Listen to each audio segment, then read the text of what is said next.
নবীজি বলছেন জাহান্নামে আমি উঁকি মেরে দেখেছি, জাহান্নামে দেখেছি বেশিরভাগ অধিবাসী, জাহান্নামের বেশিরভাগ মানুষ হচ্ছে উম্মতে মুহাম্মাদের নারী জাতি। বলেন নাউজুবিল্লাহ। এই নারী জাতি মানে আমার বোন, আপনার মা, আপনার স্ত্রী, আমার বোন, আমার মা, আমার স্ত্রী, আমাদেরই তো। নারী কি আমাদের বাইরে? কেন তারা জাহান্নামে যাবে? নবীজি বলছেন কয়েকটা কারণ। এক, তারা বেশি বেশি লানত এবং অভিশাপ করে। এক। দুই, তারা এমন কিছু কাপড় পরে শেষ জামানায় বাইরে ঘুরবে যে কাপড়গুলো পরেও তারা নগ্ন থাকবে। দুই, অর্থাৎ বেপরদামির কারণে। তিন, তারা বুক পিঠ চাপড়ায় প্রলাপ বিলাপ করে, এটা একটা কারণ। চার, তারা স্বামীর সাথে কখনো কখনো কুফরি করে। কেমন?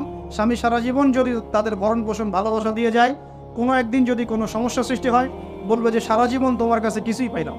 এই সব কিছুর ঊর্ধ্বে একটা কারণ আছে, এই সব কিছুর ঊর্ধ্বে একটা কারণ আছে, সেটা হলো, শোনেন, তাদের উদ্ধত মস্তকটা আল্লাহ পাকের বিধানের সামনে সহজে অবনত হতে পারে না, চায় না। এগুলো কিন্তু সব মেয়েদের জন্য নয়, উম্মতে মুহাম্মাদের একটা অংশের মেয়েদের জন্য আল্লাহ নবী এইসব কথা বলেছেন। আবার এমনও মেয়ে আছে, শোনেন, এমনও মেয়ে আছে যারা ঈমান আমল টিকে রাখার জন্য না খেয়ে থাকতেও রাজি আছে। এমনও মেয়ে আছে।